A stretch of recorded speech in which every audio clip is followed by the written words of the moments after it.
प्रधानमंत्री mark Carney का भारत दौरा। प्रधानमंत्री मोदी को सुनिएगा कार्नी और उनकी शिखर वार्ता के बाद। हम डायवर्सिटी को सेलिब्रेट करते हैं। मानवता की भलाई हमारा साझा विजन है। यही विजन हमें हर क्षेत्र में आगे बढ़ने की प्रेरणा देता है। आज हमने इस विजन को नेक्स्ट लेवल पार्टनरशिप में ट्रांसफॉर्म करने पर चर्चा की। हमारा लक्ष्य है कि 2030 तक हमारा व्यापार $50 बिलियन तक पहुंचे। आर्थिक सहयोग का पूरा पोटेंशियल अनलॉक करना यह हमारी प्राथमिकता है। इसलिए हमने कॉम्प्रिहेंसिव इकोनॉमिक पार्टनरशिप एग्रीमेंट को जल्द ही फाइनलाइज करने का निर्णय लिया है। इससे दोनों देशों में निवेश और रोजगार के नए अवसर बनेंगे।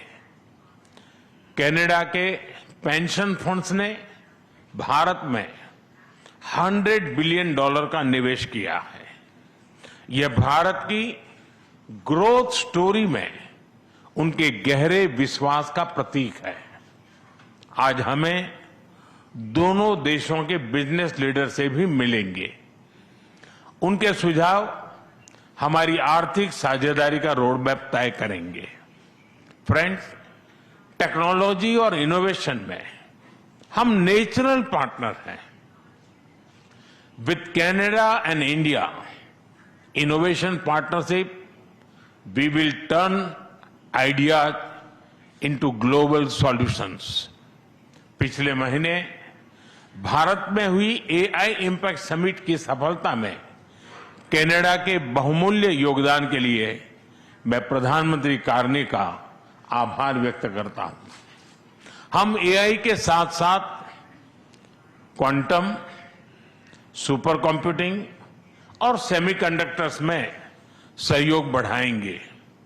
क्रिटिकल मिनरल्स पर आज हुआ एमओयू रिजिलियंट सप्लाई चेन्स को मजबूती देगा।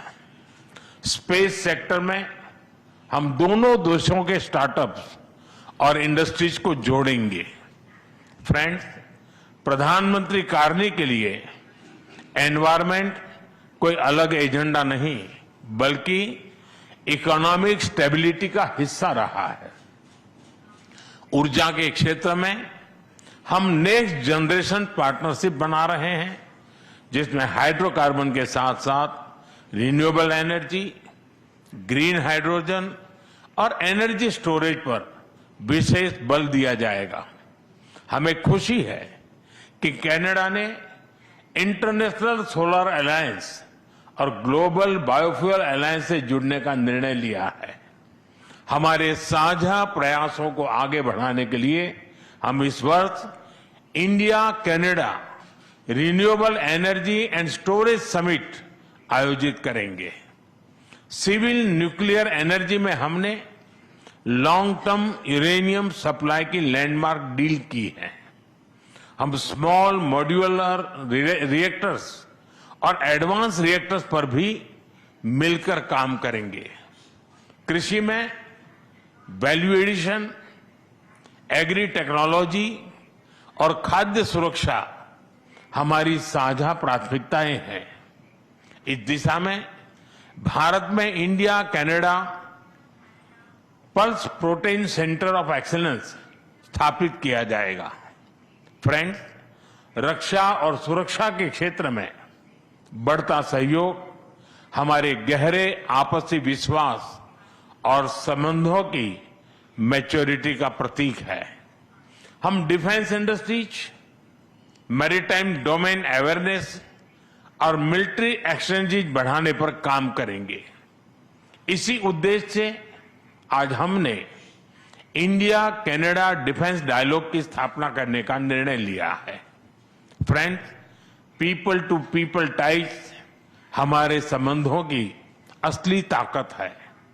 आज हमने इन्हें और मजबूत करने के लिए कई महत्वपूर्ण निर्णय लिए हैं। एआई, हेल्थ केयर, एग्रीकल्चर और इनोवेशन में आज कई यूनिवर्सिटीज के बीच नई पार्टनरशिप की घोषणा हो रही है। हम कनाडा की यूनिवर्सिटी द्वारा भारत में कैंपस खोलने पर भी सहमत हुए। इंडिजिनस और ट्राइबल कम्युनिटीज हमारी साझा सांस्कृतिक विरासत का महत्वपूर्ण हिस्सा है। सांस्कृतिक आदान प्रदान बढ़ाने के लिए दोनों पक्षों के बीच आज एमओयू किया गया है।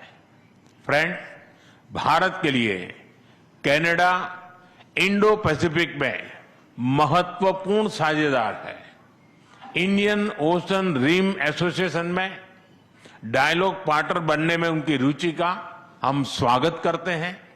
इससे हमारे मैरीटाइम सहयोग को नई गहराई मिलेगी।